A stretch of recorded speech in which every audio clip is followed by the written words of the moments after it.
Hello and welcome to the London Property Podcast, the home of Super Prime.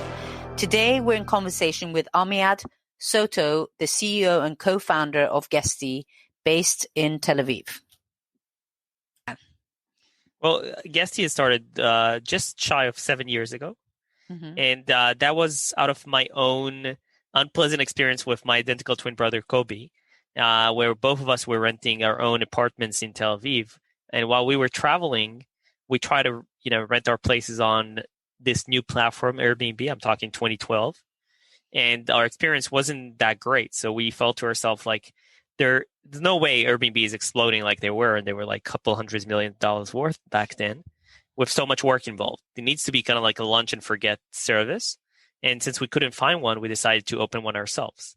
And with that, we talked to our friends, started servicing their apartments, and submitted our idea to Y Combinator, the same incubator that Airbnb graduated from, and we got accepted. Ultimately, graduating and building Guesty, an end-to-end property management software that automates and streamlines the complex operational needs of any short-term rental business across all major booking sites like Airbnb, Booking.com, VRBO, and more. And today we have raised $60 million to date. We have offices worldwide, including in London. And we have users in over 80 countries these days, successful short-term rental businesses and the like. Fantastic. And what kind of data do you produce and share, and who's it mostly useful to? So since COVID-19 hit, we have been reviewing our data very closely every couple of weeks to gauge travel patterns that occurred and ones that we see in near future. And we have communicated these numbers to our users and the entire short-term rental community by frequently publishing infographics and reports, as well as securing media hits to publicize these numbers widely. So the goal is to aid our users and professional hosts and property management companies in general in making well-informed business decisions that help them achieve stability and ultimately longevity. And I'll give you a few examples. So, coming up, we have a guide that will be published soon as a holiday booking patterns that we are seeing over Christmas and New Year's Eve globally.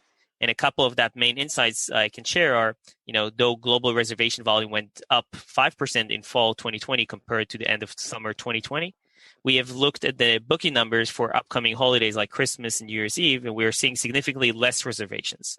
Obviously, that's because most people don't book that far in advance still without knowing what will happen with lockdowns. And that said, more bookings are definitely coming as folks are booking stays very last minute. So in September, 15% of reservations across all major short-term rental booking channels were made the same day. And over 40% of reservations were made within 7 days of the reservation itself. And additional 30% were made within 30-day window of the reservation.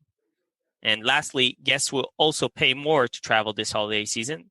Though less people have booked stays thus far, on average, those who have are shelling out more cash when booking and are also reserving their accommodations for longer periods of time compared to last year. So they're trying to book longer stays in general. So basically, people are looking for flexibility and last minute kind of arrangements. And then on top of it all, they've got to build into it the quarantines and whatever else they need to do. So they're kind of mini relocations rather than holidays, I guess. Exactly. So whenever they have such lockdowns and things like that, they try to go away from their normal habitat into experience different type of scenery, maybe in the vacation areas, or maybe even just experiencing different city, what we call pretty much life shoppers, we call it, or city scrapers. So there's a lot of different types of travel. I will talk more about it later. Okay. There was something actually in our last conversations with your colleagues that destination isolation sounded like a really interesting twist on what we're doing. In fact, we do have some employees right now who are doing destination isolation in few Greek islands, working remotely and, just renting a full apartment for like a month or so, working remotely there. If you're already stuck to one place, you might as well experience a different place than you're used to. Which is nice for the people at the receiving end because they're getting some business in at the same time for longer periods and less management, I guess. So what would you say is the biggest market for Guesty? Yeah, so we do have many large markets from Europe to the US to APAC. Of course, everything is impacted by seasonality. Right now, it's high season in Australia, for example, and it's as it's summer there. One of the biggest changes we have seen that emerge from the virus is the individuals are booking longer stays, as I mentioned earlier, in across every market. And as such, we opened the Guesty platform to support extended stays of 4 weeks or longer after noticing that travelers were booking rentals for longer periods of time. This helped our users incorporate flexible inventory, which is not just short, but also mid and long-term stays into their portfolio to achieve reliable stream of revenue. As you mentioned, it's helpful for those businesses.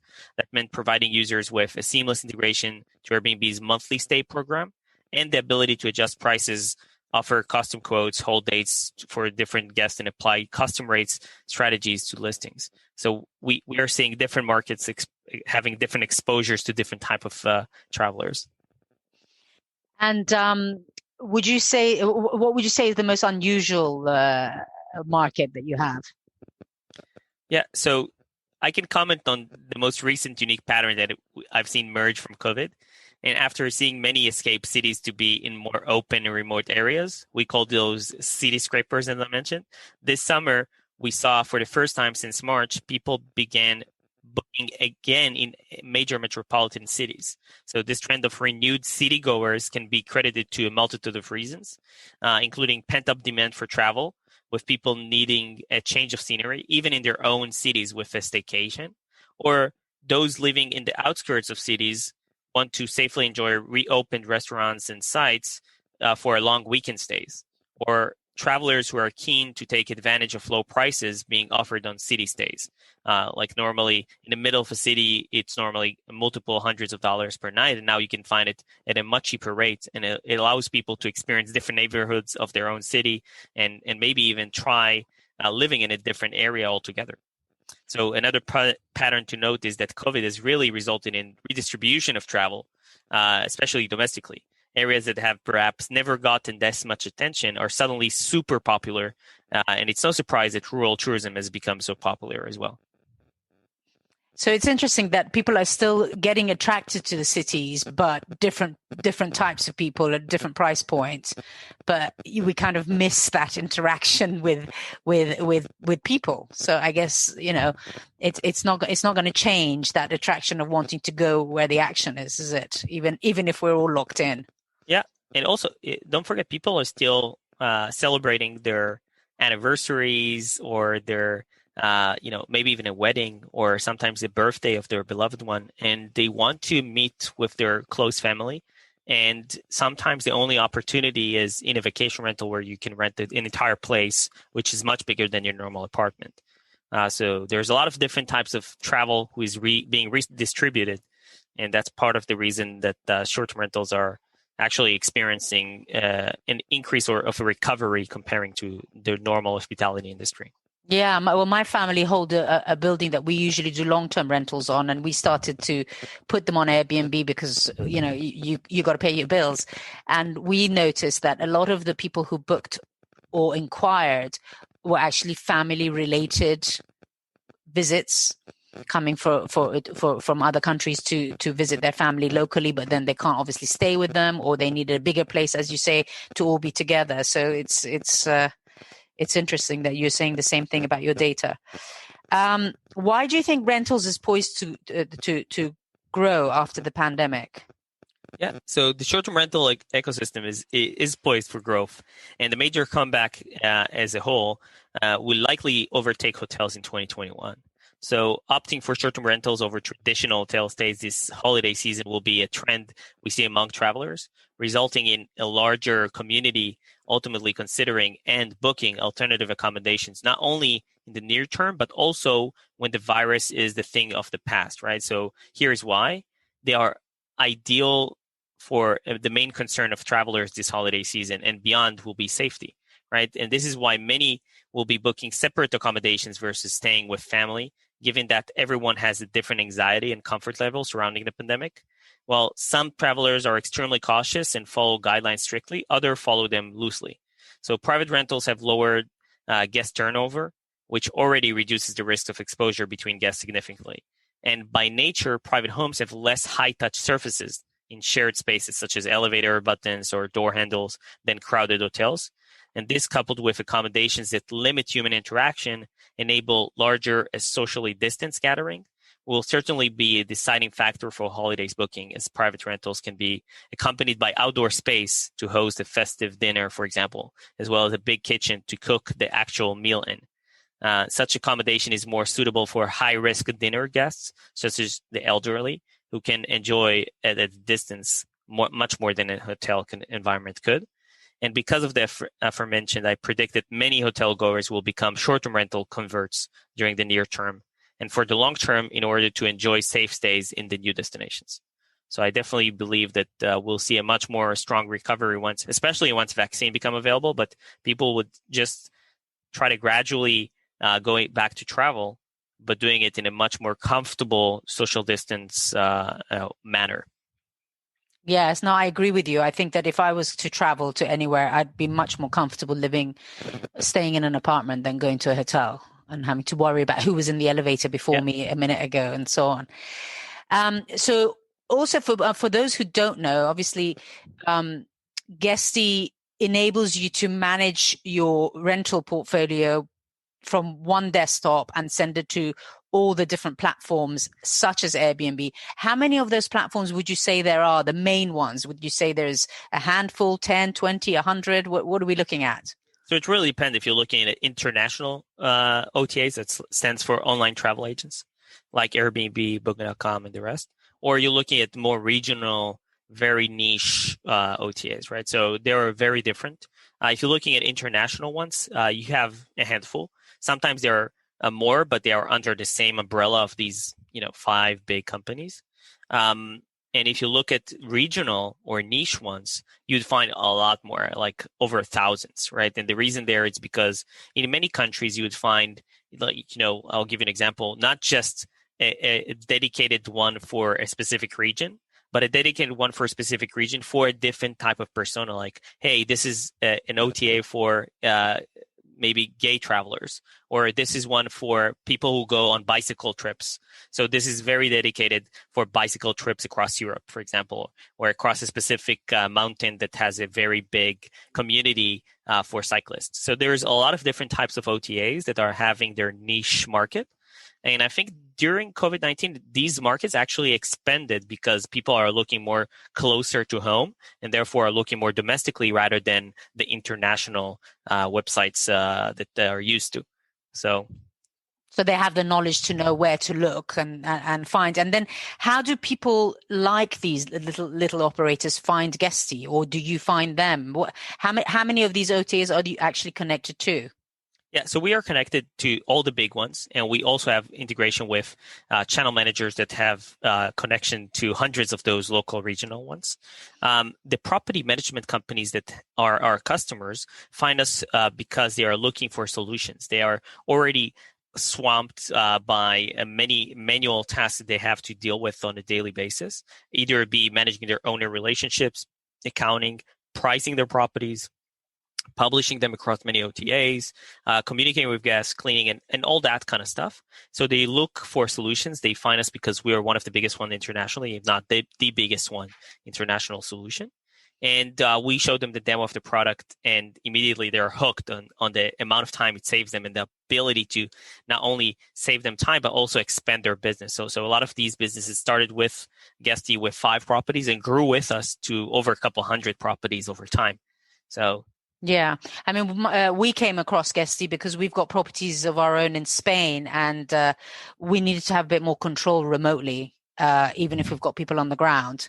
So it was really interesting to see how many different things we could monitor from afar using your system, which admittedly I haven't signed up to, but I have started the process. So in your marketplace, so monitor and automate as well. So we not only enable a lot of functionality, but also try to automate it to save you a lot of time. Yeah. So talking about that a little bit for people who are not as tech obsessed as I am, you be able to put your properties onto Guesty and then manage everything from guest arrivals to automatic keys and price adjustments and so on. Can you tell us a little bit about the top sort of most fascinating bits that come in your marketplace? Yeah. So first of all, we try to make a product that is an end-to-end out of the belief that, we've been a property manager ourselves when we started the company. And we felt there's way too many tools out there, and there needs to be one place that kind of like synchronize everything so we don't have to juggle between 10 different tools. And the life of a property manager is super intensive, so you need to kind of like make it simpler dramatically. So for one, you don't just need to bring your properties to Guesty. Sometimes we can just connect to your Airbnb, pull your properties into Guesty, and automatically allows you to manage everything from there. Even across many Airbnb accounts, including many Booking.com accounts or whatever you have. Not only that, you can manage all your guest communication from one place, and not just on the channels themselves, but also on email, text messaging, and WhatsApp. So if you want to text a guest and ask them, hey, what's your estimated time of arrival? Or maybe even offering them an upsell of transportation from the airport, you can do all of it from the Guesty inbox and even automate those tasks. So 2 days before arrival, you reach out to them and ask them to fill a form, or even offer them an upsell opportunity to have breakfast or have anything that they would like. So everything gets synchronized into one place and facilitate the life of a property manager across many domains. I gave you just the communication side, but there's also the pricing side.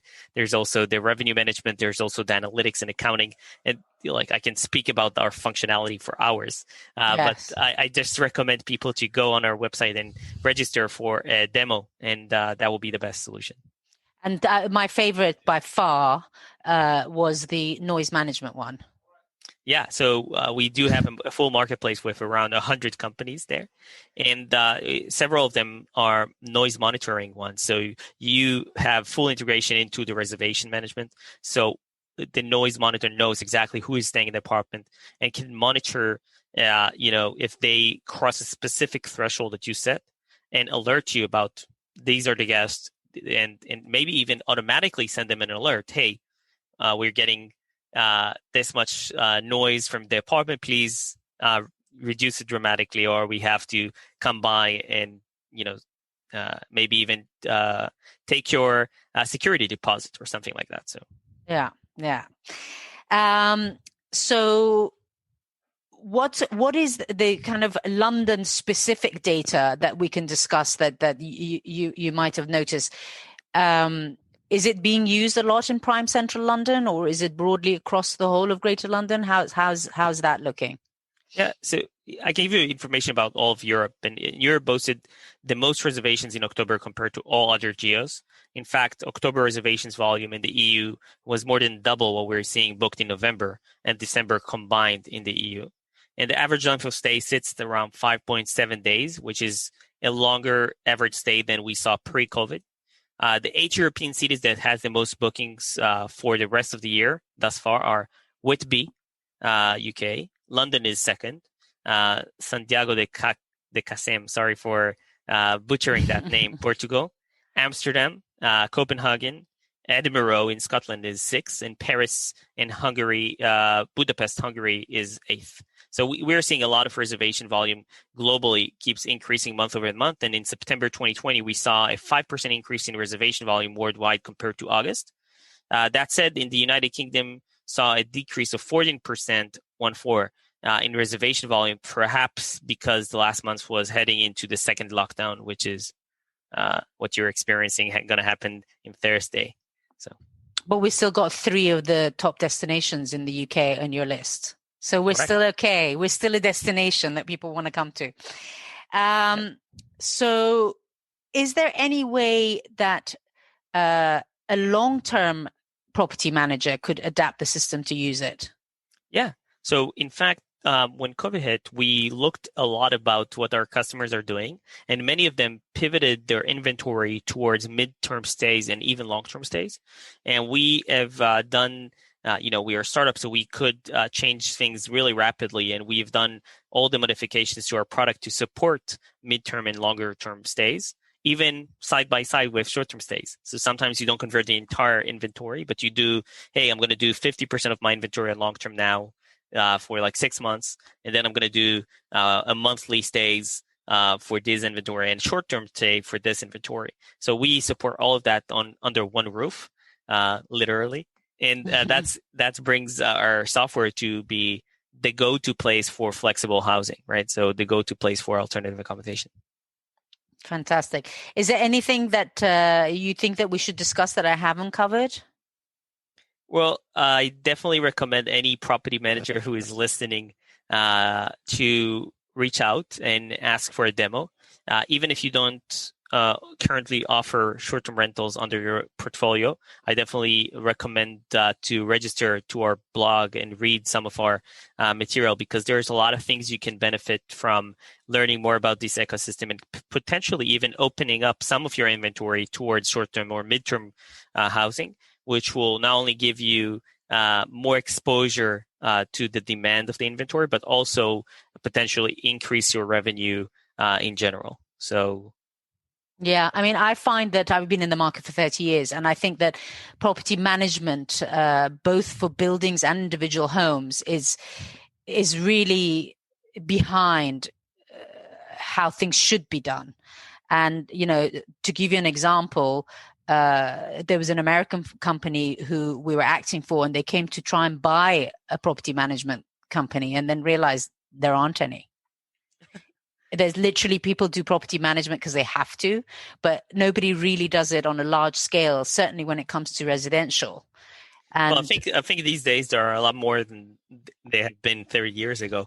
And I think that part of it is the fact that technology offers a lot more streamlined access to this type of property management, and also lowers the barrier of entry to anyone who wants to do property management as their business. And short-term rentals was also something very difficult to do 5 to 10 years ago. And then came companies like Guesty and simplified a lot of the workload that these companies had, and lowered the barrier to entry to any individual who is just starting with 5 properties, or potentially an enterprise with 500 properties. So anyone could be using Guesty to basically do this in scale. Okay. And when it comes to a corporate landlord who holds a portfolio of properties, it really makes sense for them to have 5+ properties to use the system? Well, I think if you have less than 5 properties, you are probably not a full-time business unless you manage your own properties there. And if it's not your full-time business, it does require some learning curve, and therefore some investment from your side. I would definitely recommend using a technology player like Guesty for a full-time business. And therefore, if you pass 5 properties, that's where it becomes more interesting to you. And if you pass 50 properties, you almost immediately realize how much you can gain from using a technology like Guesty. So. And can you do multiple locations? As in, if I was to sign up, which I am planning to, I would want to manage. I'm going to count on that, Farnaz. Yes. I'm going to use it for a portfolio in London and also in Seville.